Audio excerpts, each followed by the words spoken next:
Merci d'être avec nous. Il est 20 h sur la TFM. Bonsoir à toutes et à tous et bienvenue à cette principale édition. Tout de suite, les titres. À la une de ce journal, le meurtre d'une jeune fille dans la commune de Cœur-Mousseux. Elle aurait été égorgée avant d'être jetée dans la forêt. Une enquête a été ouverte. Les détails dans un instant. Autre scène d'horreur qui défraie la chronique, la mort de Dieynaba Dramé. Battue à mort par sa mère, cette dernière a été déférée au parquet de Kolda. Ça y est, c'est fait. Le chef de l'État a procédé à la pose de la première pierre de l'arène nationale. Malgré les contestations des défenseurs de l'environnement, Pikine a refusé du monde. Ancienne gloire de la lutte, sportifs et population ont fait le déplacement. Nous serons en direct avec notre correspondant pour en savoir plus. Célébration de la journée mondiale de la santé, focus sur le diabète. 400 000 personnes, dont des enfants, en seraient atteints dans notre pays. Portrait d'une jeune fille diabétique à la une de notre édition et coup de projecteur sur le M-Diabète, un nouveau programme pour envoyer des informations sur la maladie en temps réel. Enfin, nous parlerons de la lutte anti-tabac avec cette mesure qui prévoit d'inscrire des messages chocs sur les paquets de cigarettes pour repousser les fumeurs. Le gouvernement vient d'adopter un projet de loi en faveur de cette décision. Voilà pour les titres. Le développement, c'est dans un instant.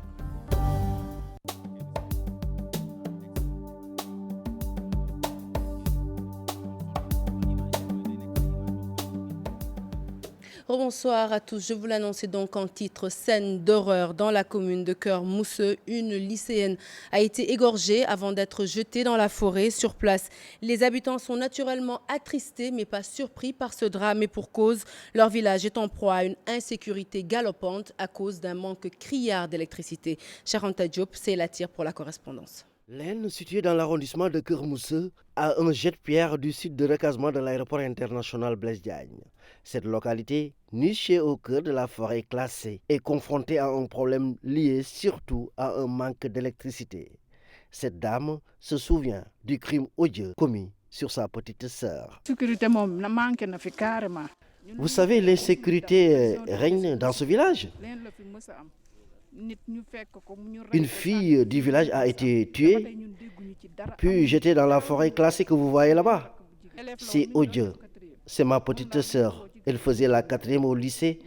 Et dès la tombée de la nuit, le village est plongé dans une obscurité totale. C'est pourquoi l'électrification demeure une préoccupation majeure pour ces populations qui peinent également à trouver de l'eau. Le courant est à 2 mètres. L'aéroport international Blaise Diagne nous avait promis d'électrifier le village, mais en vain. Nous n'avons pas d'eau. Le village ne dispose que de 3 puits. Malgré la proximité avec le site de recasement de l'aéroport international Blaise Diagne, l'Aisne est un village qui manque de tout. Et tout de suite, direction Sédhiou pour parler d'un autre drame, la mort de Dieynaba Dramé, victime de sévices corporels. Sa mère, Maman Cissé, a été finalement déférée au parquet de Kolda ce matin. Les résultats de l'autopsie confirment que la petite de 8 ans a été battue à mort. Des traces de blessures ont été retrouvées sur son corps. Plus de détails, c'est tout de suite avec Bakary Konté. Maman Cissé est déférée au parquet de Kolda ce jeudi. Elle avait battu sa fillette de 8 ans à mort. Les résultats de l'autopsie confirment que Dieynaba Dramé a été bel et bien tuée. Des blessures ont été trouvées sur le corps, le cou, les oreilles, entre autres. Selon des sources proches de l'enquête, Maman Cissé avait l'habitude de frapper sa fille. Des cordes ont été trouvées dans sa chambre. Dieynaba Dramé est enterrée ce mercredi au cimetière musulman de Bloc Village après les résultats de l'autopsie. Cette affaire a laissé couler beaucoup de salive dans la localité. Selon les amis et proches, Maman Cissé ne jouit pas de ses facultés mentales. Pendant les interrogations, elle a reconnu les faits et déclare qu'elle avait même attaché l'enfant. Elle ajoute qu'elle voulait corriger sa fille qu'elle trouve très turbulente. À Saint-Louis, c'est une pirogue qui a chaviré depuis hier sur l'embouchure. Bilan 4 pêcheurs qui ont perdu la vie. Un seul repêché par les secouristes. Plusieurs recherches ont été effectuées pour retrouver les corps, mais elles ont resté vaines. Avec ce lourd bilan, la Brèche a emporté 236 pêcheurs depuis son ouverture en 2003. La semaine a été aussi meurtrière pour les pêcheurs de la langue de Barbarie. 3 autres pêcheurs ont perdu la vie en République islamique de Mauritanie. Leur pirogue avait été heurtée par un bateau. Plus rien ne va entre le personnel de la radio Nostalgie et le patron. Les employés réclament 10 mois d'arriérés de salaire, une situation qui a fini par installer un véritable malaise dans la boîte. Réunis au sein d'un collectif, les employés ont dénoncé le traitement dont ils sont victimes. Compte rendu signé Aminata Mbarisso. Je m'appelle Nadia, animatrice à Radio Nostalgie, Dakar. Sa belle voix mélodieuse, un symbole à la Radio Nostalgie Dakar. Cette voix, c'est celle de Nadia, l'animatrice de l'émission Génération FM. 17 années passées à Nostalgie Dakar. Aujourd'hui, l'animatrice semble être à bout de souffle. Elle et ses autres collègues courent derrière 10 mois d'arriérés de salaire.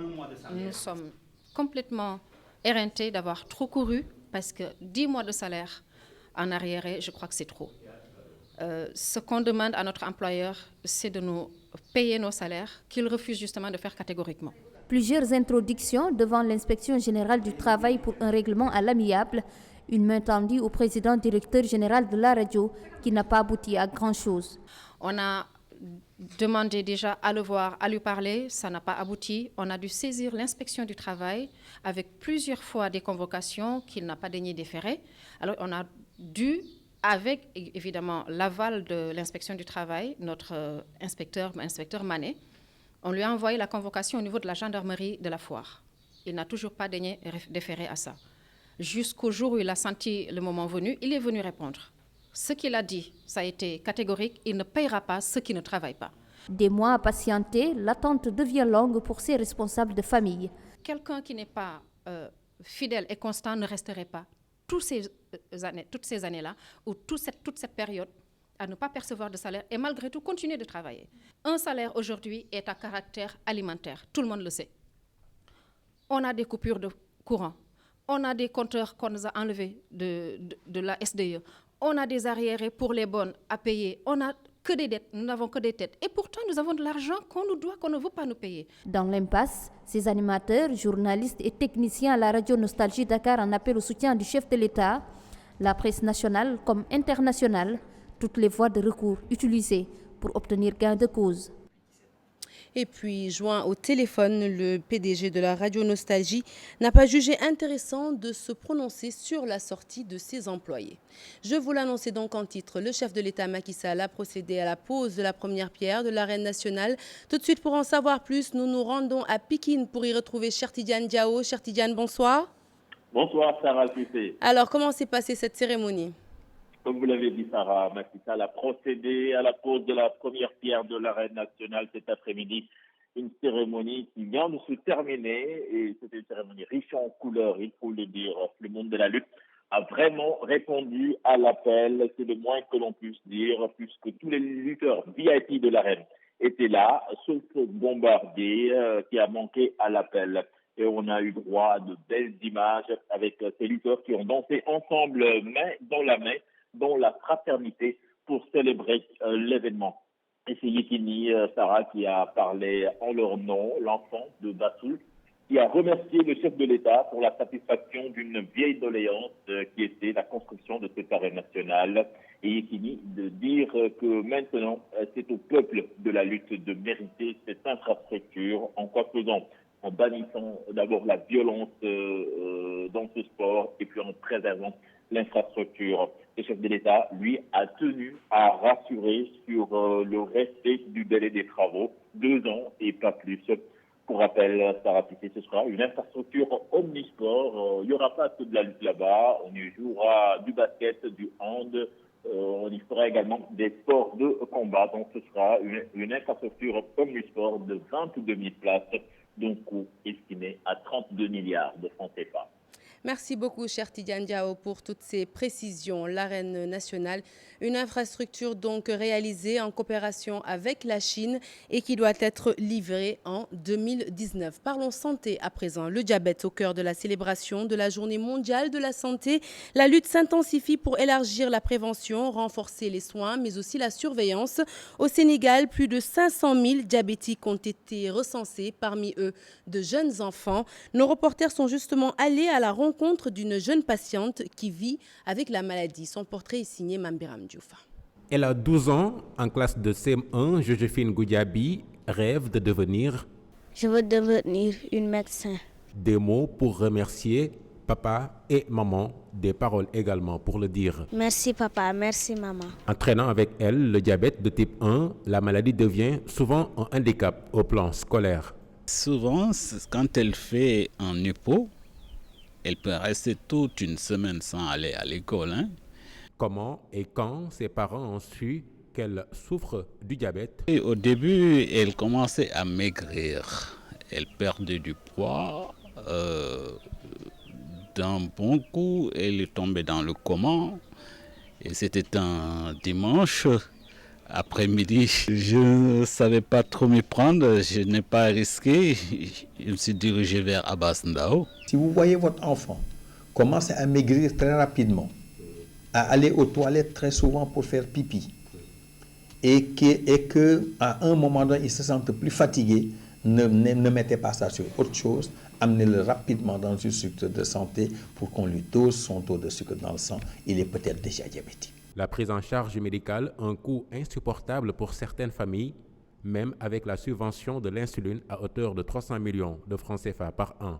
Mais ce qui coûte cher, et c'est pourquoi aujourd'hui nous demandons l'aide de l'État et de nos partenaires, c'est que pour pouvoir traiter un diabète de l'enfant correctement, il faut qu'il soit surveillé. Il faut que son taux de sucre soit surveillé. Et c'est ça qui coûte encore cher aujourd'hui. En moyenne, la surveillance adéquate, moyennement, quand elle est faite correctement, elle coûte à peu près entre 25 et 30 000 francs. Pour la prise en charge, c'est de mes propres fonds. Moi, je n'ai pas une couverture médicale. Si l'État peut nous survenir à un besoin, bon, je prends. Le diabète, une maladie aussi d'origine héréditaire, c'est le cas de Joséphine Goudiaby, dont le grand-père paternel en souffrait, autant de facteurs qui renseignent sur la complexité de cette maladie chronique à prévenir. Et puis, si vous êtes diabétique ou proche d'un malade atteint du diabète, cette information va certainement vous intéresser. Un nouveau programme dénommé M-Diabète a été conçu. Il permet aux populations de recevoir en temps réel des informations sur la maladie. Plus de détails, c'est avec Maïmouna Ndour Mbaye. Elle est médecin interne au niveau du centre Marc Sankalé. Ses propos sont recueillis par Fatou Bintou Conté. Le programme M-Diabète fait partie d'un programme mondial qu'on appelle le Be Healthy, Be Mobile, qui est une initiative conjointe de l'Organisation mondiale de la santé et de l'Union internationale des télécommunications et qui consiste à utiliser le téléphone mobile pour véhiculer des messages de santé.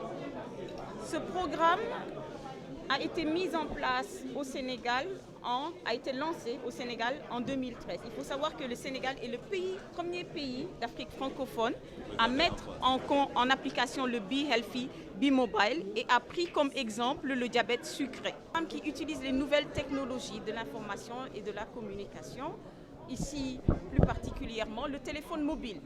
Cette spécificité tient aussi au fait que c'est un programme qui est à faible coût.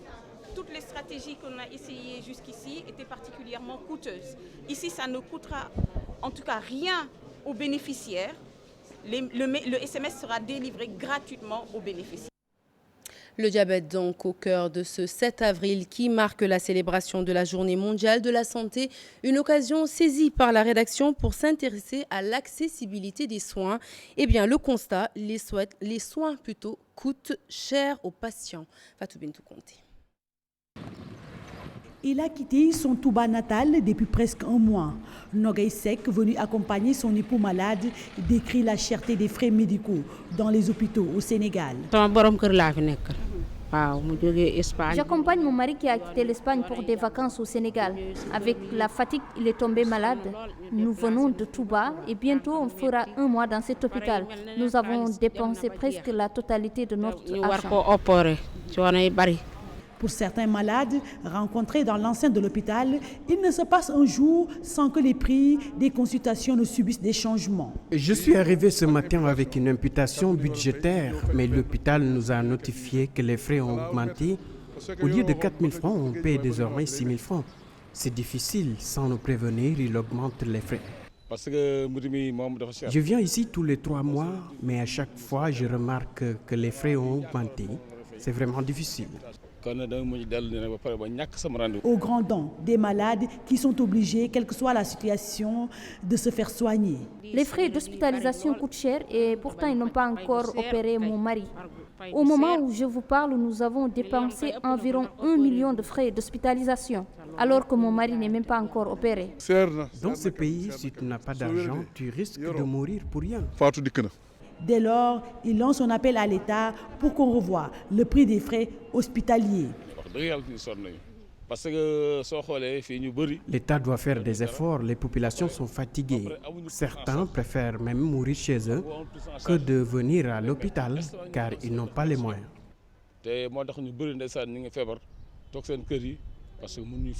Cette cherté d'ailleurs amène certains malades à rester chez eux faute de moyens. Dans ce journal également, on parle de lutte contre le tabac. Mais avant d'en arriver à cela, une information qui vient de nous parvenir. L'arrestation de Bibo Bourgi à son domicile. Alors pour en savoir plus, nous sommes en direct avec son avocat, Maître Pape Leyti Ndiaye. Bonsoir. Bonsoir.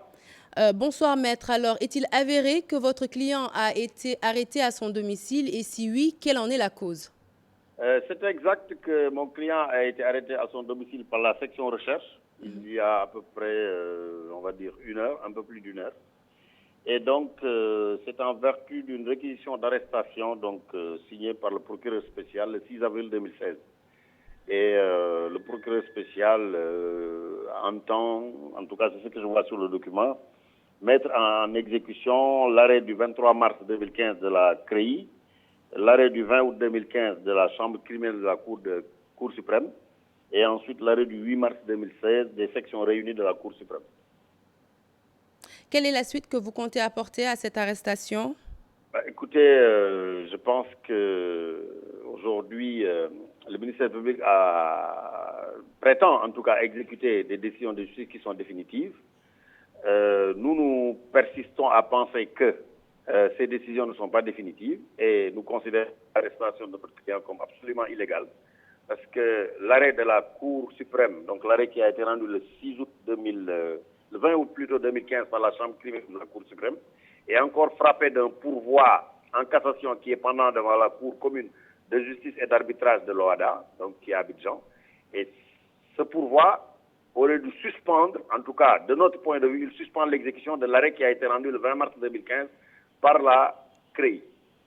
La conséquence qui s'en est faite, c'est que l'arrestation de notre client nous paraît absolument prématurée. Que pensez-vous qu'on lui reproche?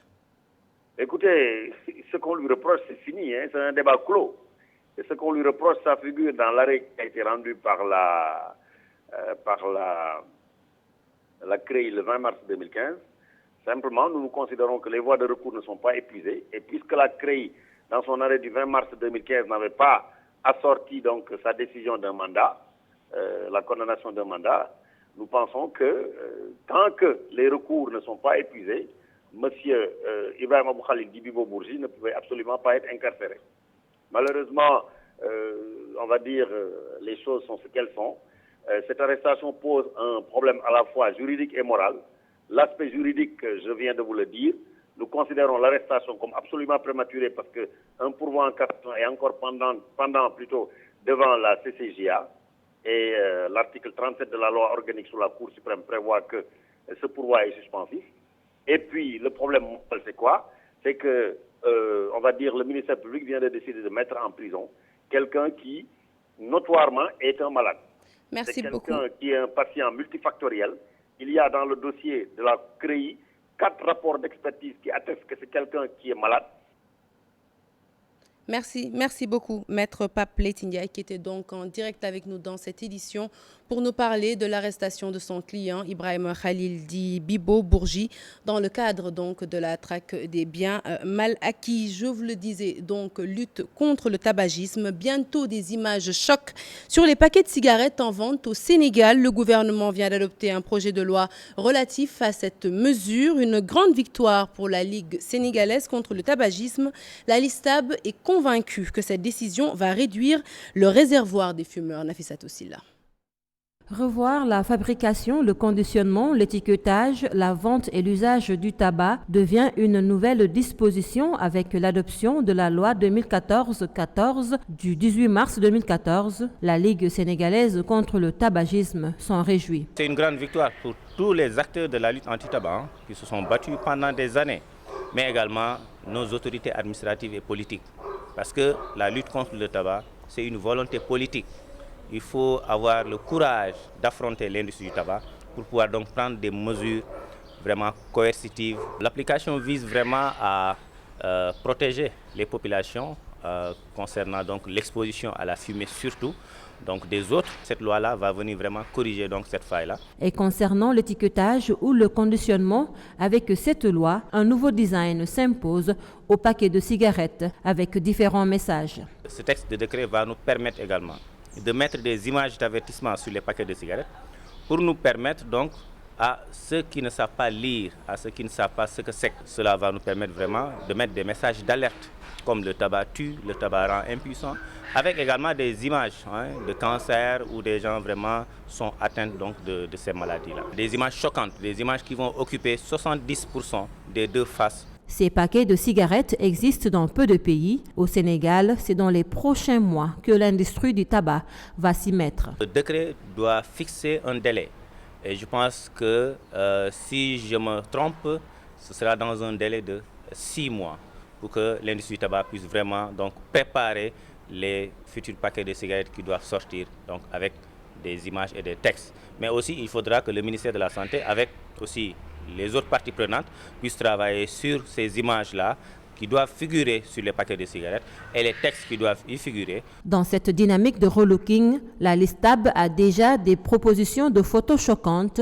Parmi elles, celle d'Idrissa Diallo, Bissau-Guinéen, décédé d'un cancer de la bouche il y a à peine 3 ans. En octobre 2013, 2 mois seulement après... Nous refermons la page santé de cette édition. Direction le département de Dagana où un litige foncier a fini par semer la zizanie entre 2 communes. À Bokhol, l'une des communes concernées, les habitants ont organisé un vaste rassemblement pour contester l'attribution par l'État d'une partie de leurs terres à la commune voisine. Elles promettent de régler le différend à leur manière si les autorités n'interviennent pas. Ousseynou Diop, Habib Seck.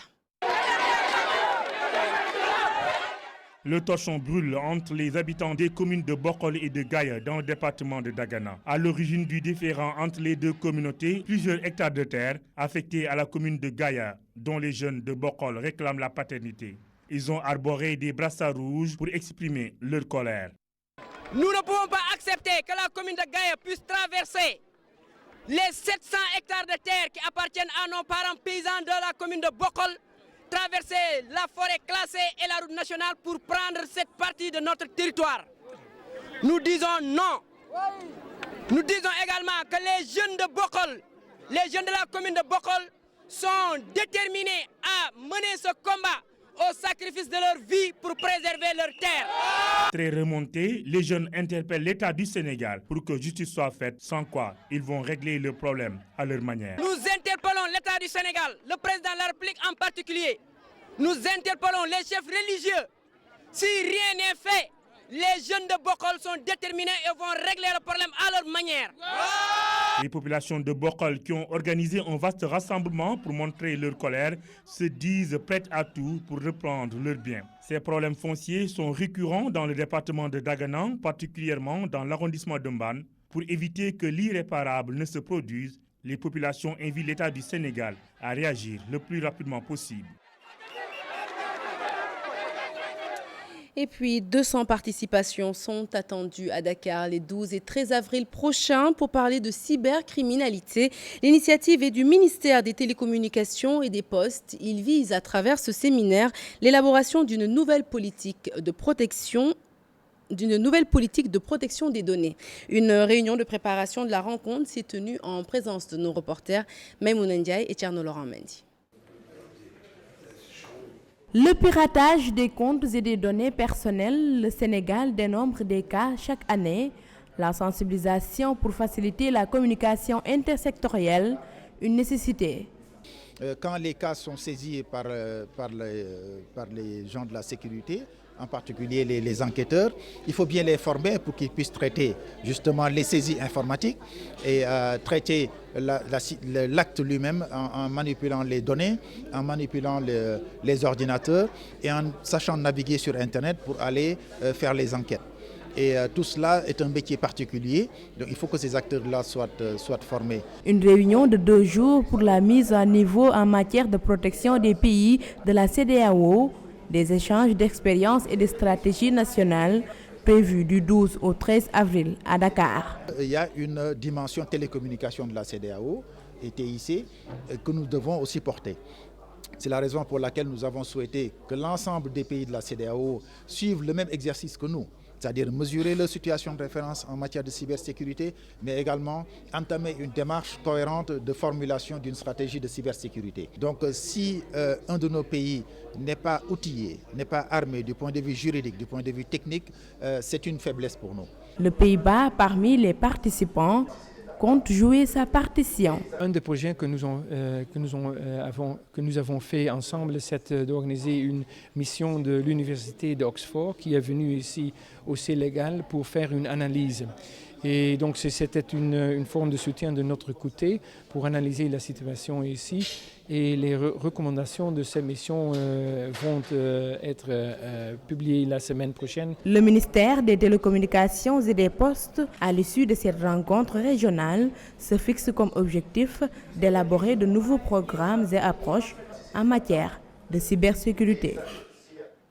Nous parlons d'environnement cette fois-ci. Le lac Rose en péril. Les acteurs du tourisme local et les artisans se désolent de l'agression que continue de subir ce patrimoine mondial. Ils appellent à la sauvegarde du lac et à la sensibilisation pour les retours des touristes qui se font de plus en plus rares. Ousseynou Thiam, Biradiagne. Classé patrimoine mondial par l'UNESCO, le lac Rose est aujourd'hui agressé de tous bords. De la bande des filaos aux habitations autour du lac jusqu'à l'exploitation méchante du sel, les acteurs n'ont que leurs yeux pour accompagner les larmes du lac. Le lac Rose fait le théâtre d'agression, l'extraction abusive du sable du dune. Les dégâts sont déjà là. Par rapport aussi à la bande verte, elle est toujours agressée. Il n'y a que la bordure où on voit les filaos, mais à l'intérieur, il n'y a que des troncs, parce que tout est coupé. La mer, elle alimente le lac par canal souterrain. Et que cette eau de mer, elle est filtrée par les dunes de sable pour pouvoir arriver au lac Rose. Aujourd'hui, sur les dunes, là où passait même le Paris-Dakar, qui a rendu célèbre le lac Rose. Des constructions anarchiques. Les gens, ils s'installent n'importe comment. Au plan touristique, gérants de campements et antiquaires ne se sentent plus envahis par les touristes. En 69, vous avez vu les 2 baobabs en arrivant. Maintenant, regardez où se trouve le lac Rose. Des vendeurs d'objets d'art qui veulent un milieu touristique digne de ce nom à la place de ces galeries de fortune. Le problème le plus saignant, c'est que depuis qu'on est là, depuis 1971, le marché n'a jamais changé de village, ça reste toujours comme ça. Et ce qu'on aimerait, c'est avoir un village artisanal pour que tout le monde puisse avoir sa propre boutique. Là, vraiment, on pouvait travailler dans de meilleures conditions. Pourquoi le lac qui a une dimension internationale n'attire plus comme avant? Le syndicat du tourisme local tente de répondre. On a perdu 4 saisons touristiques. La première, on dit qu'il y a la guerre au Mali. Il y a une année avec les élections où les journalistes ils mettaient toujours le Sénégal en feu alors que c'était que des pneus brûlés. La deuxième, l'année suivante, on dit Ebola en Guinée. L'échange du Guinée-Sénégal, c'est la même chose. Donc voilà, tous ces facteurs qui nous entourent aussi font que vraiment aussi les touristes, ils ne sont pas rassurés pour venir au Sénégal. Le cri de cœur et le message des acteurs du lac restent le même. Si les autorités ne prennent pas de mesures très fortes, le lac Rose risque de disparaître. Nous nous intéressons à l'affaire des 2 détenus en provenance de Guantanamo et accueillis par notre pays avec ce communiqué du chef de la diplomatie sénégalaise. Selon les services de Mankeur Ndiaye, il y a trop de confusion et d'amalgame dans cette affaire. Il ne s'est jamais agi d'importer des terroristes, mais de répondre à une demande humanitaire. Pour le ministre, par ce geste, le Sénégal contribue ainsi à la mise en œuvre de la décision de fermeture de cette prison et de répondre à une sollicitation d'ex-détenus africains et musulmans qui ont souhaité se réinstaller dans notre pays après leur élargissement. Toujours dans le communiqué, le ministre des Affaires étrangères précise qu'aucune charge n'est retenue contre eux après 14 longues années de détention. Le Sénégal s'est entouré de toutes les garanties car il a fallu attendre plus d'1 année avant de marquer notre accord. Il s'agit d'un acte du gouvernement car c'est l'exécutif qui accorde le droit d'asile et non une quelconque autre institution respectable de la République. Un communiqué signé Mankeur Ndiaye, ministre des Affaires étrangères. Vous l'avez sans doute remarqué, les foires dans les communes sont devenues monnaie courante. Les commerçants ont adhéré à cette situation pour écouler leurs marchandises. Un partenariat gagnant-gagnant entre les collectivités locales et les promoteurs. Un moyen aussi de recaser les marchands ambulants qui sont indésirables dans les rues de Dakar. Pape Farening. Ces installations font partie maintenant du décor de beaucoup de communes. Les foires permettent aux commerçants d'écouler leurs marchandises. De telles initiatives saluées par ces derniers. Les foires permettent aux commerçants d'écouler leurs marchandises. Vraiment, c'est une bonne initiative.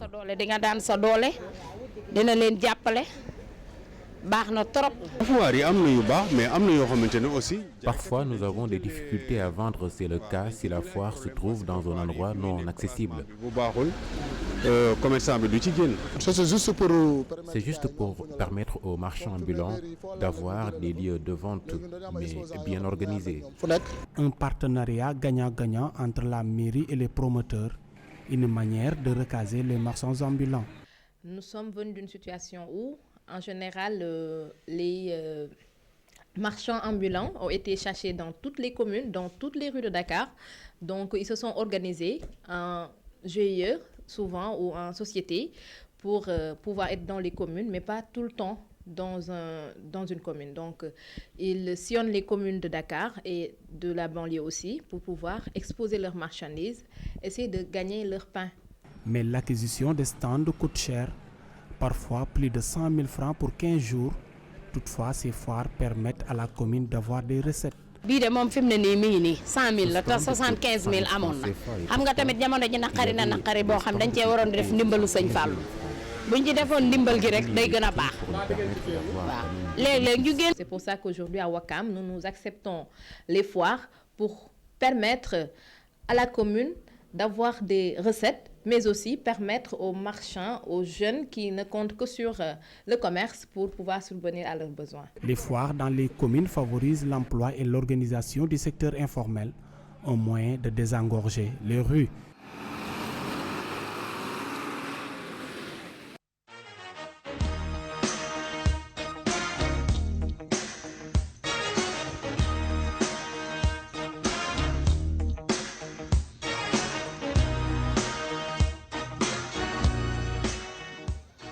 L'affiche Yekini Lac de Guiers 2 pour ouvrir ce journal des sports, une affiche décryptée par des spécialistes et selon ces derniers, ce combat comporterait certains risques pour l'ancien roi des arènes au regard de sa longue période d'inactivité. Tout de même, son statut de favori dans ce combat ne fait pas l'ombre d'un doute, nous disent Chertidiane Diao et Younous Diatta dans ce reportage. C'est l'événement de la fin de saison de lutte, le retour de l'ancien roi des arènes face à Lac de Guiers 2. Une affiche à risque pour l'enfant de Bassoul. Les observateurs sont divisés. Pourquoi parler de combat au risque? Je ne le pense pas, moi. C'est vrai que Yekini est resté pratiquement bientôt 4 ans sans pour autant descendre sur l'arène. Je dirais que c'est un combat à haut risque pour Yekini. Pourquoi haut risque pour Yekini? Parce que Yekini, je dirais qu'il joue la DER pour ce combat. C'est un combat où il est dans l'obligation de battre son adversaire qui est Lac de Guiers 2. Dans la mesure où Yekini est resté 3 saisons sans lutter. Donc ça va peser lourdement sur les jambes. Yekini Lac 2, une affiche de rêve qui présente une certaine particularité. Ce sont les deux ténors qui ont eu les plus beaux palmarès, au regard en tout cas de leur performance. Parce que quand vous voyez aujourd'hui tous les ténors soi-disant VIP ont soit enregistré 2, 3, 4 défaites. Yekini, tout comme Lac de Guiers, sont les deux seuls lutteurs qui ont eu à quand même subir qu'un seul revers. Ces deux lutteurs ont trop peu connu le goût de la défaite. Yekini, pour son passé et son expérience, passe favori. Quoi qu'on puisse dire, Yekini est le favori. Vu son expérience, vu son passé, vu ce qu'il a fait, il a rencontré tous les poids lourds de l'arène. C'est d'abord qu'il y a une confrontation entre deux lutteurs qui se valent et qui partent à chance égale. C'est vrai que Yekini partira avec la faveur des pronostics, tout comme qu'il est resté pendant 3 ans.